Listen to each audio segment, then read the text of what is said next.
Greetings. This is your brother Willie Muhammad, and welcome to another broadcast of I Have a Testimony. God came to us to seek and to save that which was lost. He raised a man from among us. He, the Honorable Elijah Muhammad, laid the foundation. What I'm doing is something that comes from him through me, and the thing that he uses in me to do the work is my faith in him and the word that he taught. To produce men and women who wanted to clean up their life and build an independent nation for the glory of God.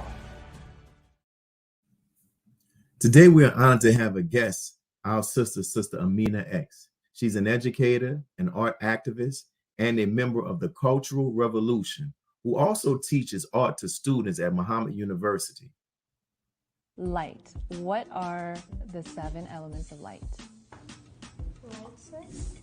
Light source, light, mid-tone, highlight, and cast shadow. Cast shadow, absolutely. Core shadow, highlight. Excellent. I think we got it all, right? Yes.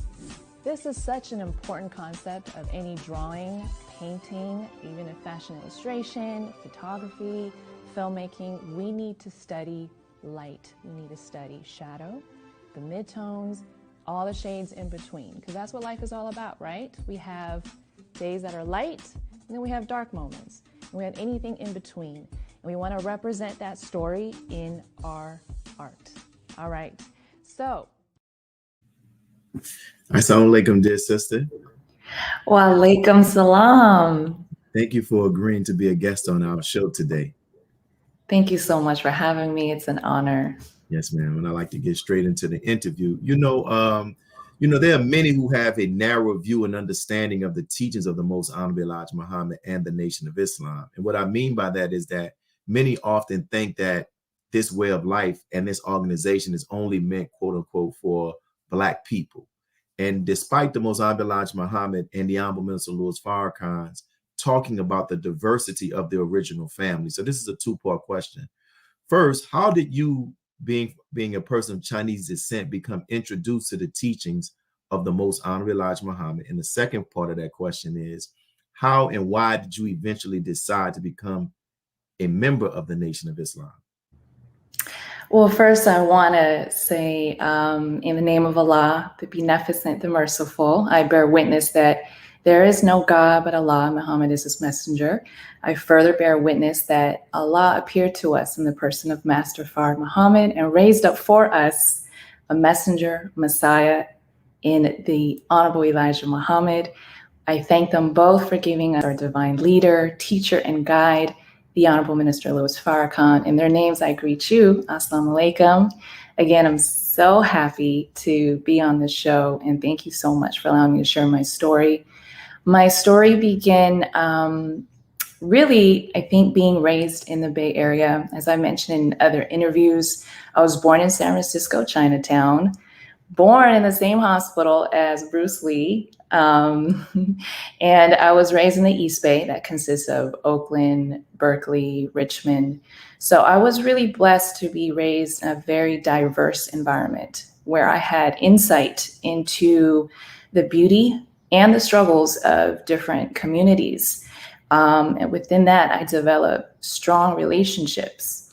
And through these relationships, I got to see in depth of what goes on in family life, the struggles of everyday life of all different backgrounds. And I saw a huge problem.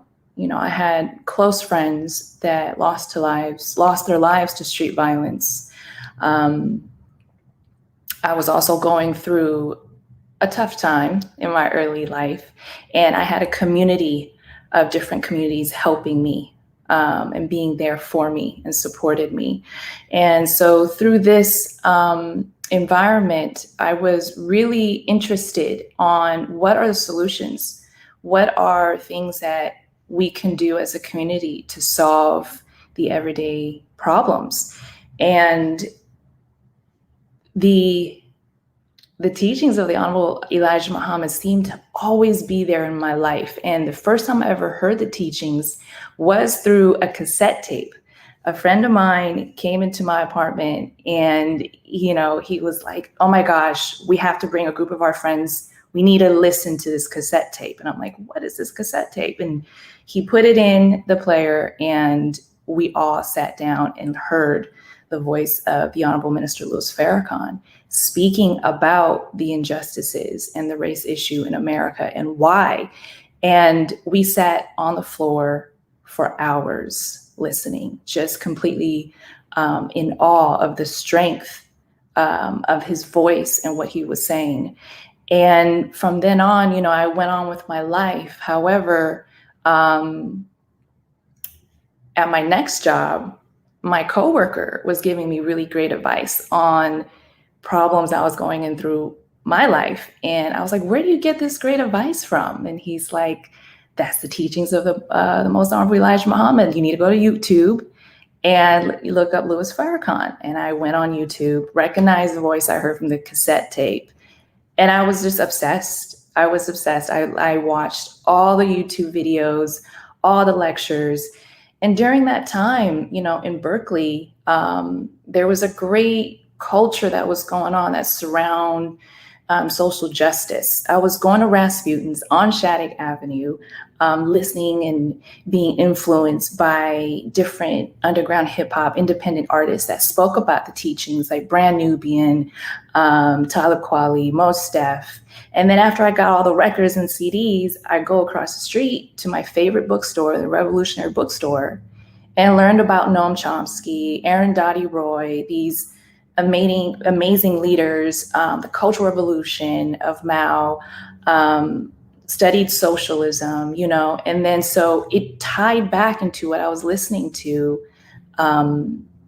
with the lectures and all the YouTube videos. So I think growing up in the Bay Area and with just a diverse community and a culture that surrounds itself around social justice, listening to the minister gave language to what I was already feeling in my spirit. Something never felt right.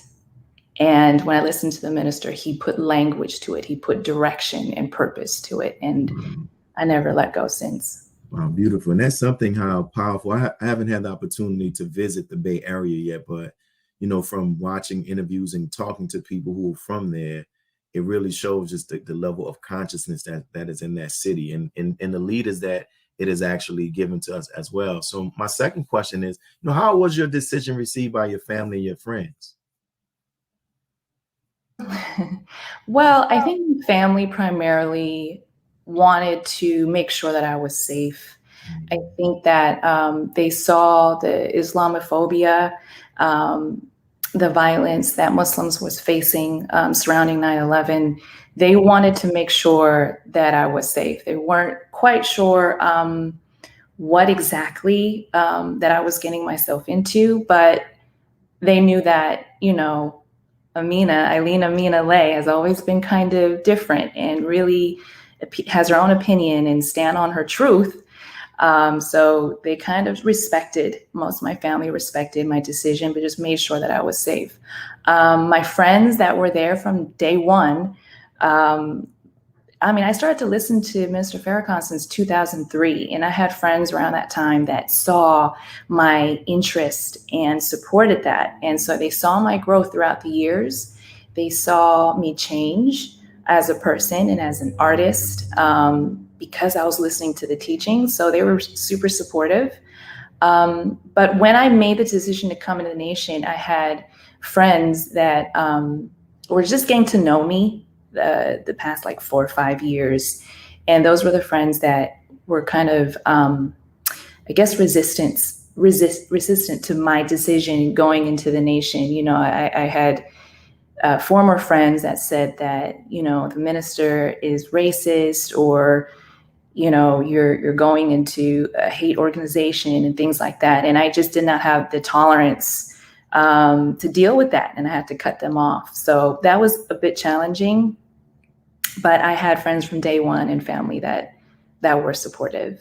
Beautiful, beautiful. And, I open up talking about those who view the NOI from a narrow lens. And some of us, even in our, as believers and members, our level of growth and development, some of us have a narrow view of Islam as well. What would you say to those who do so, who have that narrow view of the Nation of Islam, regardless if they are inside or outside the ranks?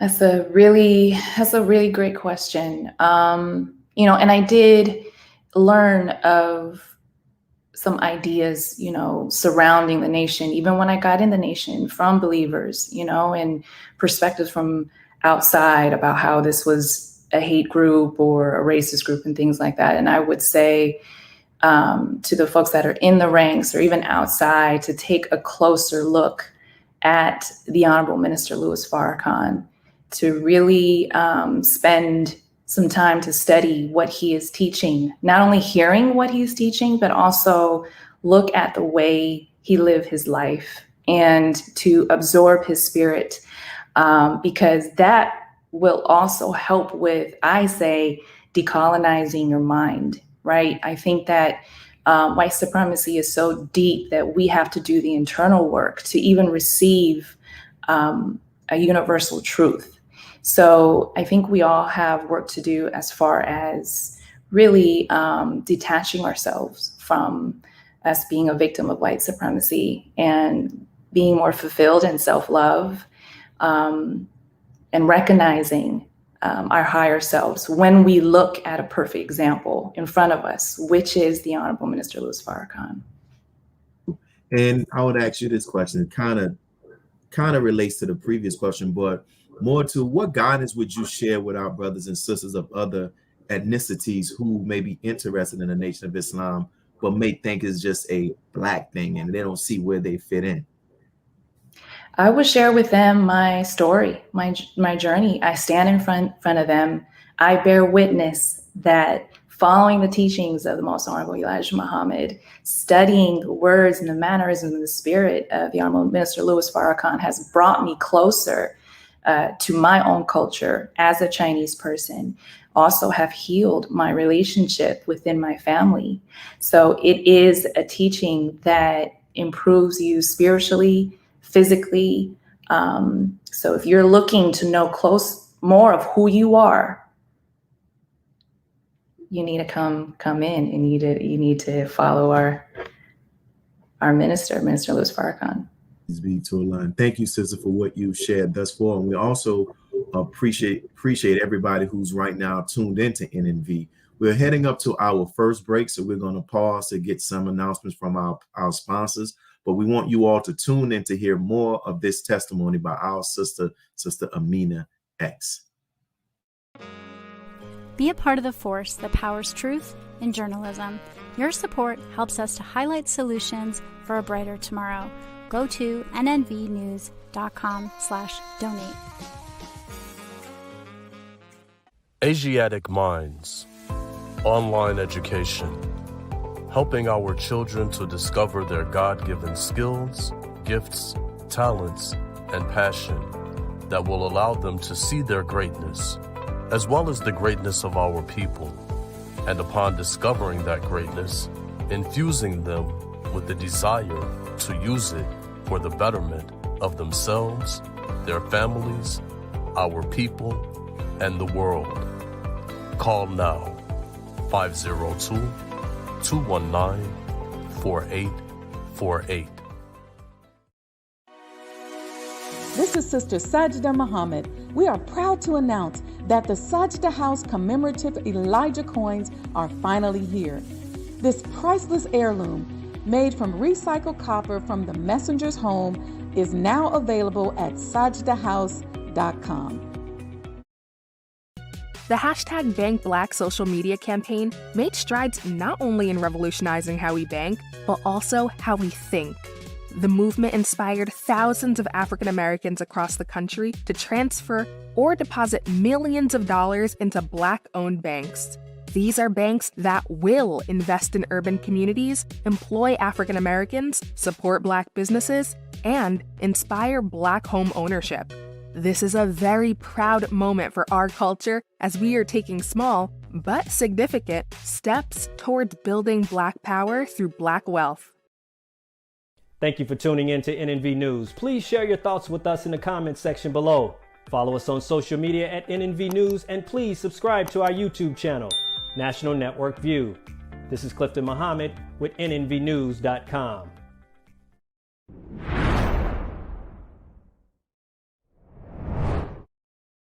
And welcome back, brothers and sisters, as we continue our interview with our sister Amina X. And she shared some very powerful testimony. And I think it's really good for us to watch this, because I'll share this with you, sister. Hearing the testimony of yourself, hearing the testimony of our sister, I know you probably know Sister Vivian, right? And even hearing the testimony of our brother, Lord, I can't just have this from Chicago, our Latino brother Abel. It expanded my understanding of Islam, and it really helped me to grow. And I'm praying that this does the same for those who watch this interview. You know, in the next question, we saw and we see that there have been some attacks and are some attacks against members of the Asian community that have begun to grab headlines. And as I sat back and I observed the various discussions that were taking place, I realized that there are members of the Asian community as well as members of the African American community who have both been fed false ideas about each other, which impacts our relationship and our view of one another. So this is another two-part question. What would you say are some of the false ideas that the Asian community has been fed regarding the Black community? And also, what would you say are some of the false ideas that the Black community have been fed regarding the Asian community? Yes, and I'm going to answer that. I just want to piggyback off of what you said and mentioning Sister Vivian. I'm so glad you mentioned her, because once I started to really listen to the YouTube lectures, I'm like, I have to go to the mosque. And big shout out to Minister Key, now known as Minister Sabor in East Oakland. When I first was there as a guest to listen to the webcast, I saw Sister Vivian. You know, I saw her and I was just so happy to see her, you know, and just seeing like, wow, she's in the mosque, you know, and I felt just so much love, and I felt so safe as a woman for the first time visiting the mosque. I was like, wow, I feel protected. I feel safe. I see my sister here. So that's one of the things I want to just really mention that I'm grateful for as part of my beginning experience into the nation. So the East Oakland Mosque, you're part of my heart. But yes, white supremacy has used the divide and conquer to maintain its movement. And one of the biggest things that they used was, of course, as you may heard, the model minority myth, that Asian Americans has fulfilled its American dream. They're not lazy minorities. We're all successful and we all want to be close to white folks.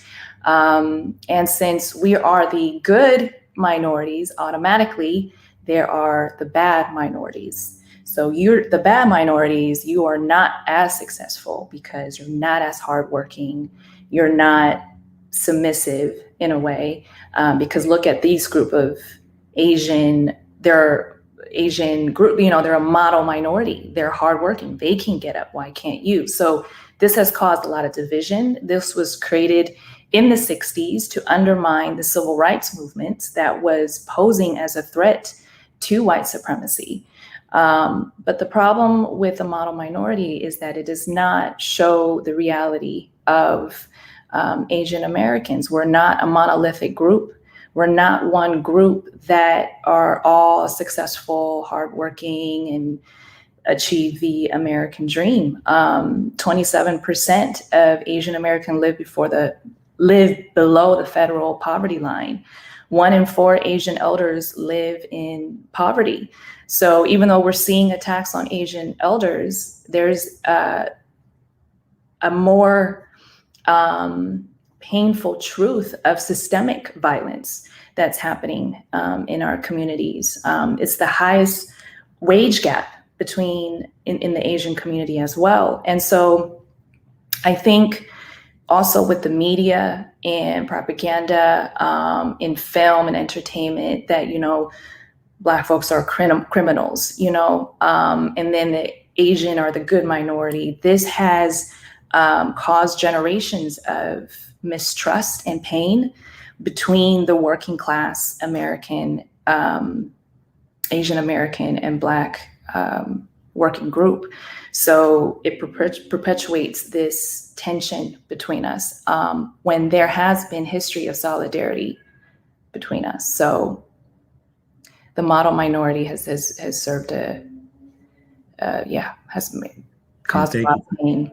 And thank you for that. And my question in regarding to that, what do you think we can do to help build a better bridge between both communities? I think we need to understand both sides. I think that, relationship is such an undervalued tool when it comes to social justice, and relationship really starts with dialogue and conversation. Ignorance and fear is our worst enemy. And that's why I believe the teachings of the Most Honorable Elijah Muhammad eradicates that ignorance and fear, puts in knowledge itself. So these relationships where we can finally talk, where we can have dialogue, where we can start to learn the effects of colonization, Western imperialism, and also, the experience of Black folks in America. We need to understand these two sides and how they are coming into play in the current times. White education has betrayed us. We are learning each other through the lens of white education, of media, of propaganda. I think that we have the responsibility to take time to do the research and understanding each other without those lens. Just like how we're looking at the propaganda, the negative media about our minister, we also need to look at each other differently as well. Very good, very good. And in addition to this, as well, as I prepare for this interview, I saw on your IG page, I'm a history buff as well, that you had several posts, and you mentioned it earlier, that showed times of historical solidarity that existed over the decades between the Black and the Asian community. And so can you educate our viewers on some examples of this historical solidarity that's taking place between both communities? Yes, absolutely. I think that we do have to accept that there's work that needs to be done. Is there anti-Blackness in the Asian community? Yes. Was there Asian violence that was committed by Black perpetrators? Yes. However, there has been a strong history of solidarity between these two communities that white education did not teach us.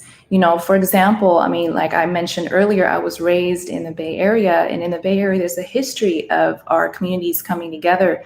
For example, in 1968, the Third World Liberation Front, the students of Black students, Chicano, Asian students coming together to fight for education that reflects our identities and our culture.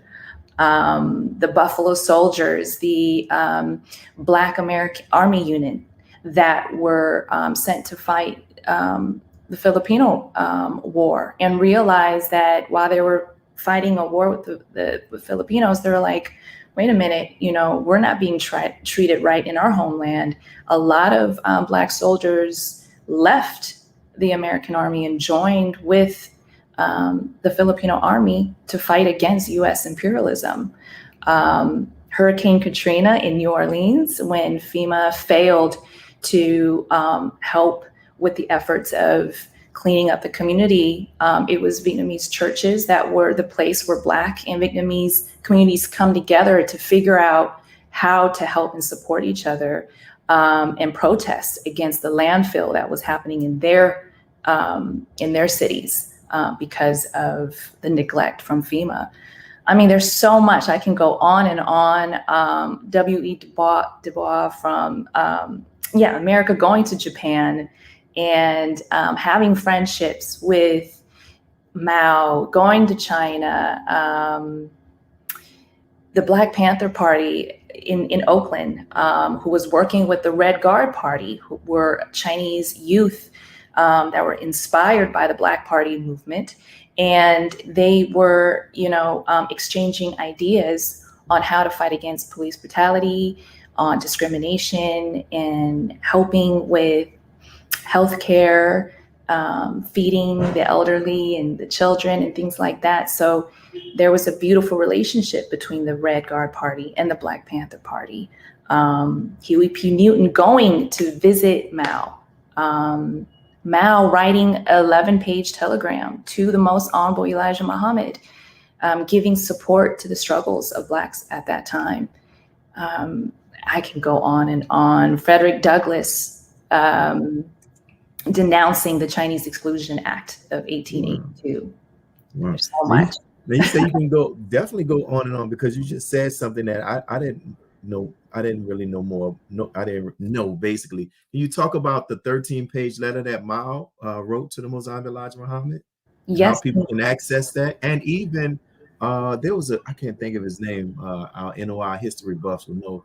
There was a brother, a Japanese brother, who was very fond of the work of the Nation of Islam, because in the early days, many of the believers were arrested and harassed because they were saying they were part of this Japanese organization. I believe you're thinking about the Black Dragon Society. Mm-hmm. There was a brother named Satokata Takahashi, mm-hmm. who was friends with our messenger and actually supported financially the Nation of Islam. At that time, the Black Dragon Society had a lot of members all around the world that were fighting U.S. imperialism, and found an alliance with Nation of Islam. And so they were forming a friendship as well. I believe his wife, Sadokata's wife, was a former member of the Nation of Islam, Miss Peril Sherrod, if I believe I'm pronouncing it right. Wow. But yes, this is not being taught in our education system. And so I believe we have to take the time and just read and understand that there is an alliance, there is friendships in all walks of life for us. Definitely. And can you briefly share a little bit more about the letter that Mao Zedong that he wrote? Yes, it was an 11-page telegram. At that time, Mao was fighting classism.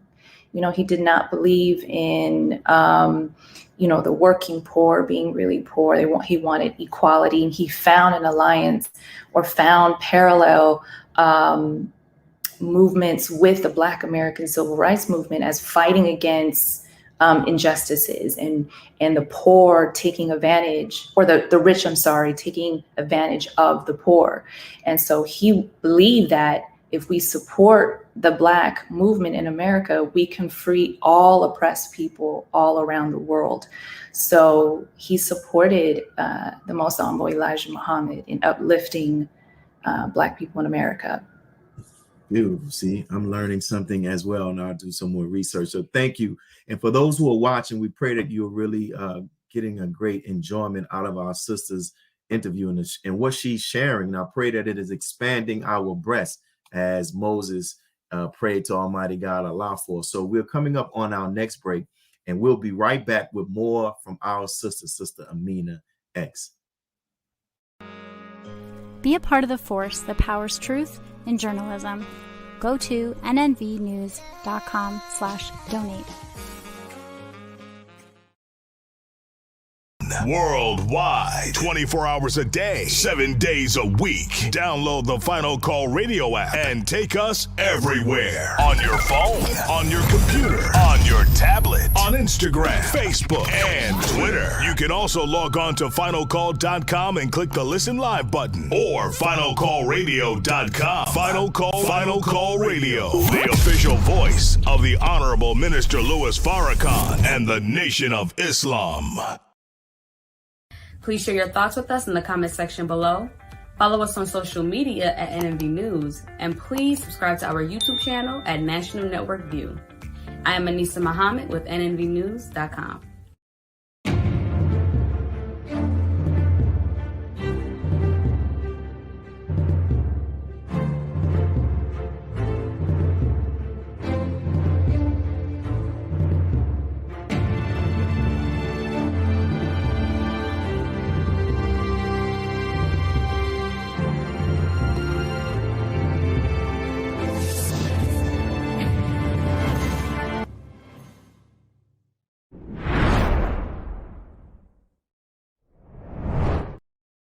So we're back, dear family, with our sister Amina X, who's sharing so many jewels, as many people say. So I want to now transition to this. Now, I would like to talk about your meeting with the Honorable Minister Louis Farrakhan, a man who you've talked about so affectionately throughout this interview. I came across this picture, and can you share with the audience the background story regarding this picture?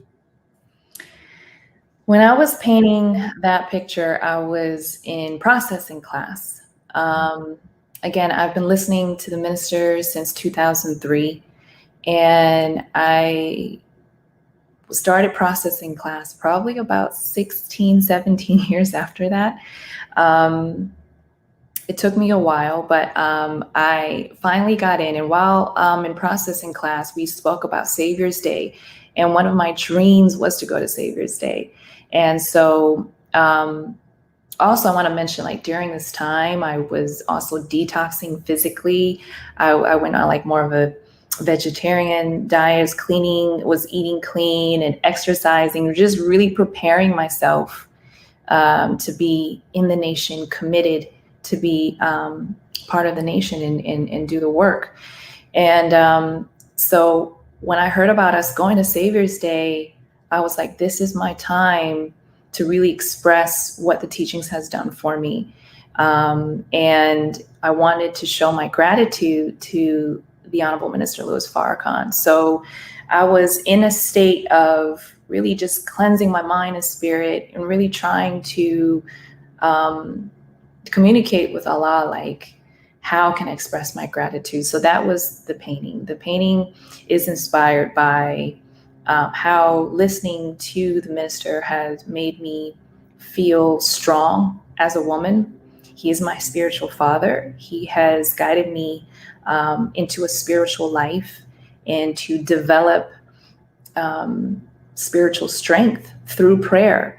So I have a woman who is pregnant and is performing Fajr prayer.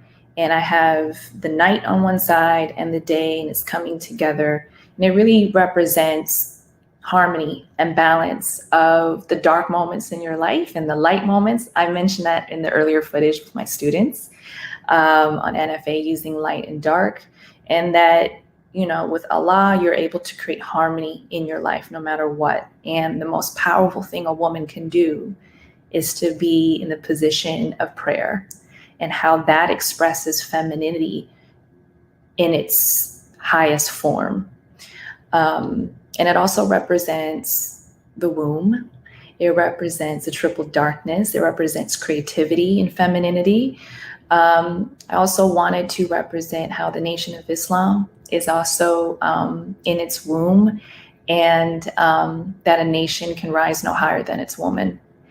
And so I wanted to just incorporate all of this into the painting. And so I was so blessed to be able to do that and express my gratitude to him. Wow. I believe that you did. And I know you sharing that with the Honorable Minister Louis Farrakhan probably sparked even more spiritual communication and discussion about the actual painting. Were there any words that the Honorable Minister Louis Farrakhan shared with you during that meeting that resonated with you and still, you know, you ponder and reflect on today? I am still processing and unpacking and going over in the moments over and over in my mind, because I can even like go back and pick up certain things that he said that applied to my life unraveling right now, you know, things that are happening right now. And I'm like, oh my goodness, this is happening. And I can think back what he said to me and apply it to what's going on, even what's going on with the Asian community and the Asian hate crimes that was going on. You know, when that was happening, I drew on the words of the minister for strength, but I'm still processing. I know one word, the few words that he did share with me that really resonated with me was that he told me to go back home, go back to my people, and be the best Muslim that I could be. And so that happened way before the news was speaking about Asian hate crimes and things like that. So when he said that to me, and then all this stuff was happening in the Asian community, I realized I was being called. He actually, it almost seems like he kind of told me what's going to happen and what I would need to do. And it's happening right now. Yeah. Wow. Beautiful. You know, one of the objectives of this show is to have our guests who have had the opportunity to interact with the Honorable Minister Louis Farrakhan to come on and testify about the man himself. And I base it off the scripture in the book of Revelation, where it says that the dragon was defeated by the blood of the Lamb and the power of their testimony, right? Because the minister has been demonized and is grossly misrepresented by the media and others. If you had the opportunity to stand before the world and share with them words that can help them really understand who the Honorable Minister Louis Farrakhan is, or qualities that he possesses, you know, what would you say and why? I mean, I would say simply that the Honorable Minister Louis Farrakhan saved my life, my physical life, and my spiritual life. You know, meeting Minister Farrakhan, there's just really no words to describe it. When you're in front of him, the power that you feel in the most gentle way, the most loving and compassionate way, that he looks at you with so much love and presence. He almost like looking right through you. It's indescribable. But I would say that listening to my teacher, I have, again, felt closer to my culture. I have been able to open my eyes and see more deeper into anything that I'm studying. So I not only feel closer to my culture, heal the relationship with my family, certain things that I realize I need to be held accountable for, but also it got me looking into the history of Islam in China, you know, and realizing like, wow, 30 years after Prophet Muhammad, peace and blessings upon him, passed, his uncle came to China to introduce Islam. And it happened right in the city where my family is from, in Guangzhou. And that's the oldest mosque in China. So if I did not listen to Minister Farrakhan, I would not have realized this, you know. So I'm able to do my research and look into things on a deeper level and find more things to learn about. Your world just expands and opens up. Also, you know, when I listened to one of the lectures, I remember the Minister Farrakhan speaking about the Cultural Revolution and the role of the artist. And so he continued to give me inspiration and strength to work on my path as an artist. And, you know, I didn't have the most support wanting to be an artist. And when I listened to his teachings of following your path and standing in your truth, I started to do my paintings on the art of the Cultural Revolution that I'm inspired by. And then I realized when I was painting it, I was showing my dad, and I was like, Dad, look, you know, this is my art, you know. And he wasn't the biggest fan of me being an artist, but he came clean and was like, I was an artist during the Cultural Revolution under Mao. He was a propaganda artist, but he never told me because he was traumatized from being an artist during that time. And so for me to continue to do my art activism, and through my art, it brought me closer to my dad, and it brought some healing conversation between my dad and I.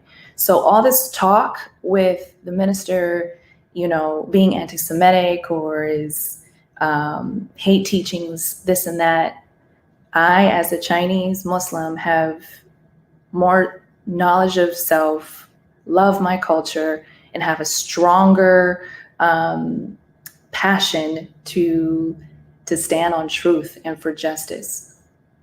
Wow, beautiful, beautiful, beautiful testimony. And I thought that was interesting as well, how I liked how in the opening clip, how you related some of the, I guess, the skills of being an artist to the students and relating it back to life with the light and the dark. And I'll ask you this question. So how did your love for art first begin? My grandmother was an art teacher in China. And so when I was a little girl, when she told me stories, she would draw them out while she was telling me the stories. So I literally saw stories come alive right in front of me. And I saw the power of storytelling. I saw the power of images. So that was deeply ingrained in me as a young girl. And it has guided my career, it has guided my spiritual path. Art to me is the process of spiritual cultivation. And so I see the Honorable Minister Louis Farrakhan as one of the greatest artists I have ever met. It is in the way that he teaches, it's his as a musician, so yeah, art has been a guiding force in my life that Allah has been communicating to me through. How would you say you being an artist, how does it help you as it relates to growing in your faith or even in your spirituality as a Muslim? Wow. Again, art to me is a process of spiritual cultivation. The process of spiritual cultivation is a lot of self-reflection. My artistry really begins before I even pick up a paintbrush or put a pencil to the paper. Art is being able to connect different concepts so we can imagine a better world. Imagination is so important towards our thinking and thinking about what revolution truly means. We have to be able to visualize it. So the process of manifestation, of having a new vision that's never been thought before, and then putting form into it, that is tapping into the God in you. So being a better Muslim means me being a better artist, a better martial artist, a better whatever creative expression that you choose. Your relationship with Allah is the source of creativity, to say be, and it is. Beautiful. So we're coming up on our final break, and we'll be back with our sister who's sharing a lot, and it's so beneficial, and I'm so honored that we've had the opportunity to have her as a guest, and for those inside the nation and even those outside the nation to hear her testimony. So we'll be right back with our sister Amina X. Be a part of the force that powers truth in journalism. Your support helps to combat false media. Cash App NNV News. Asiatic Minds, online education, helping our children to discover their God-given skills, gifts, talents, and passion that will allow them to see their greatness as well as the greatness of our people. And upon discovering that greatness, infusing them with the desire to use it for the betterment of themselves, their families, our people, and the world. Classes begin September 1st. To enroll, visit AsiaticMinds.com. Greetings from National Network View. This week's Final Call cover story headline reads, "Separate and Be Saved. America's race problems and deadly race interactions are growing worse. It is time we leave the children of our former slave masters and 400-year-old tormentors. Separation from whites is the only and best solution to this problem, a serious problem that is rooted in prophecy." This FCM Volume Number 41 edition middle page article by the Honorable Minister Louis Farrakhan is entitled, "A Case for Separation." To read more, subscribe to FinalCallDigital.com and tune in to the all-new Final Call Radio. This is the NNVNews.com Final Call Cover Report. He anointed our head with oil till our cup runneth over. He who, Master Farrakhan Muhammad, that is he. This is is Sister Sajda Muhammad. We are proud to announce that the Sajda House commemorative Elijah coins are finally here. This priceless heirloom, made from recycled copper from the messenger's home, is now available at sajdahouse.com. Please make sure you leave your comments and questions in the comment section below. Follow us on Facebook, National Network View, and make sure to check us out on Twitter as well, National Network View. This is Sergio Gutierrez with National Network View, signing off.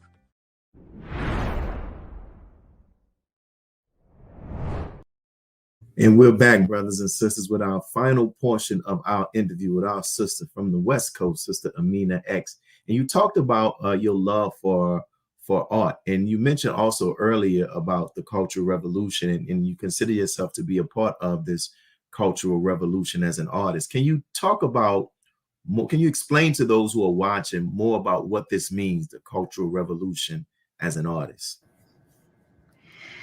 I think I think we kind of have to start to think about the difference between art and like art activism. Art, we can perfect a certain craft or paint pretty pictures and things like that. But when you start to say activism, I think we're adding a different element to it, is creating art that will stimulate the emotional responses, that will start the social change, that will affect us to, to start doing the work. It's beyond just activism itself. Activism is trying to change laws, legislation, but with art activism together, we, as artists, we have a social responsibility to affect the minds of others. In my art classes, I always teach about the power of color and sound and words, how even hip hop is such a powerful tool, and how the enemy has his hold on hip hop. But in the early stage of hip hop, the Honorable Minister Louis Farrakhan had a huge impact on hip hop. The teachings of the Most Honorable Elijah Muhammad has, when I listen to Public Enemy, when I listen to KRS-One or Brand Nubian, or hearing the minister's voice on these records, it's something about sound and messages and truth that's intertwined that really is powerful. The minister talks about in an interview how Mao was able to unite China on his ideology through art. He had, many may not agree with this, but he had control over theater, music, plays, books that united a people. And the Little Red Book was also an influence of Black Panther Party in Oakland. Authors, musicians, artists, whoever, I think when we're able to deliver a message through art, it's a powerful, powerful tool. So that's why I try to teach my students to tell their story in the most impactful and unique way. Interesting. Just last night, I was having that conversation with some family regarding my daughter and her artwork, because as I'll connect you with B Mike, but my daughter has just been accepted into this youth group, and that's their focus, to use their art to to talk about and highlight social issues and motivate people to change. And B Mike is that type of artist as well. So to hear you say that is also confirmation. I've seen, you work with the students with the MUI. What have been some of your rewarding experiences with teaching the students at MUI art? Oh my goodness. It's been my joy to teach at Muhammad University of Islam. I bear witness that the teachings, we are literally raising baby gods. They are teaching me more than I'm teaching them. I'm a teaching artist. So sometimes I create workshops for public schools, and I'm working with Muhammad University of Islam at the same time. And I have to tell you, I see a big difference. I have to share that when I teach at the public schools, it's just not the same. The discipline, even the spirit, the enthusiasm to learn is just, you have to work a bit harder to pull it out of the public school students.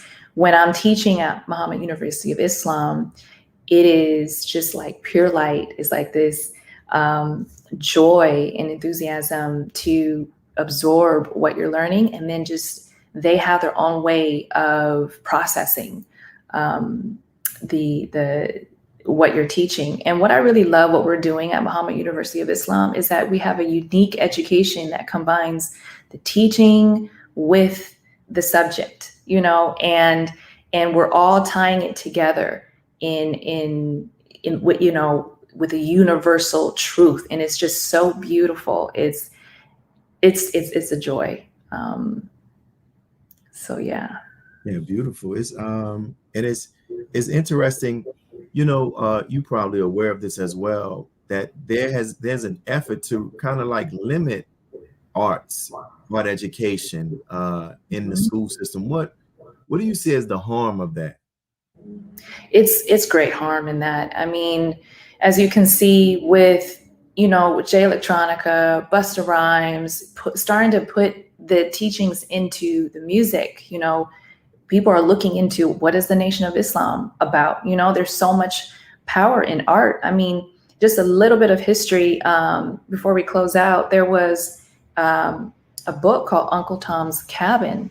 That book was translated and it was read by, I think, around like 1960s in China. And when Chinese folks was reading about that book, they felt like they were going through similar struggles with Blacks in America.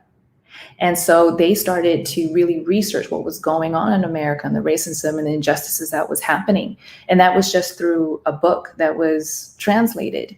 So there was a form of like a shared values of trying to fight against oppression and injustices and looking into the struggles of Blacks for leadership when it comes to that. So our authors, our musicians play such a profound role in dismantling white education. We're able to learn about each other through a universal language, through color and sound, beyond you know, titles and status that white supremacy always puts in place. So we're able to come and communicate together. And it is, you know, and like you talked about, and the enemy understands the power of art and entertainment and stuff like that. That's why they work so hard to actually control it. And so the last question is, was there anything you wanted to share that you did not get the opportunity to share? If so, you know, please feel free to do so now. I want to share that I think one of the teachings that really, when I was in processing, I mean, I've always listened to the YouTube videos and things like that, and you know, valuing the women, and that's all beautiful. But I love coming into the nation and really starting to see the deeper levels of the teachings. I think one that really resonated with me is that, you know, what is the population of the original nation in the wilderness of North America and all over the planet? You know, the population is 17 million with 2 million is in India. So I'm like, oh my gosh, and all over the world is 4,400,000,000. So I'm thinking we have a family. We are connected, you know. And so the Most Honorable Elijah Muhammad taught us the knowledge of self that went beyond transactional solidarity. And during this time, I want to share that I have friends in the Asian community that are fighting for solidarity, fighting against war, imperialism, colonization, and doing the work in solidarity with the Black community. There's a group called Koreatown for Black Lives in Los Angeles. You know, first of every month, they're collecting supplies and donating it to communities in Watts. Connie one of my great friends, her organization called AAPI Women Lead, who's been working for years with the Black community in fighting against injustices. Eddie Zhang with New Breath Foundation, he creates events where Asian food, Asian music, Asian culture with Black food and music and coming together so we can really exchange ideas and have a dialogue, and it starts there. So I hope that we can see beyond our own personal experiences, and that we don't use generalization and stereotypes for the whole group of people, because there's beautiful movements that are currently happening.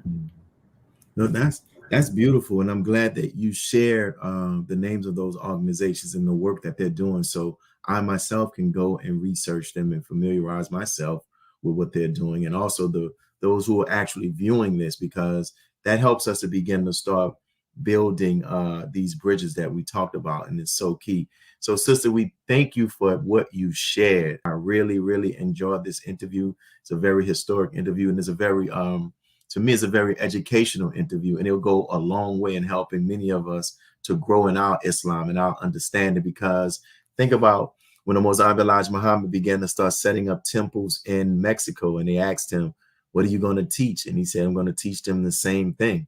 And the Honorable Minister Louis Farrakhan and some of his lectures, when you go back and listen to, he throws things out there that's trying to get us to grow and understand, to understand the universal application of the teachings of the Most Honorable Elijah Muhammad to grow out of the baby stage. And I think that, that is something that we need. And I think your interview and what you share helps those of us who are willing to learn to do so. Praise be to Allah. Thank you so much for even allowing me to come here and share my story. I'm a fan of your show. Thank you for the work that you do. Yes, I thoroughly enjoyed myself. Thank you. Ma'am. Thank you. So may Allah continue to bless you, and thank you again. As well. Thank you. Assalamualaikum. So for you all who are actually watching, we pray that you had the opportunity to hear some of our sister interview, but we also pray that you have the opportunity to go back and watch the interview in its entirety, and you share it with others, share it with those who are in the nation and those outside of the nation. So what we're going to do, family, we're getting ready to go to our actual close, and we're going to talk about some of our closing announcements, right? And right now I'm actually doing this from a hotel room. We're actually evacuating from this storm, but we're going to make it happen. This station in NNV is so important. So let's get to what we have here. We're thankful for all of those who are constantly donating to our effort. Continue to donate. We want to put this mosque mortgage to sleep, to rest, to reduce, to eliminate it. So continue to give. You see the information there. In addition to that, if you or your family member are in need of prayer, send us their name so we can actually pray for them and pray for you. And lastly, you see the books that I have here. Go online and get you a copy of the books that we actually have and what we're doing. And now, those are the books, family. Go ahead and support and support your brother. And we thank you all, and make sure you tune into next week. This is your brother Willie Muhammad with National Network View. Peace. God came to us to seek and to save that which was lost. He raised a man from among us. He, the Honorable Elijah Muhammad, laid the foundation. What I'm doing is something that comes from him through me, and the thing that he uses in me to do the work is my faith in him and the word that he taught. To produce men and women who wanted to clean up their life and build an independent nation for the glory of God. Be a part of the force that powers truth in journalism. Your support helps to combat false media. Cash App NNV News.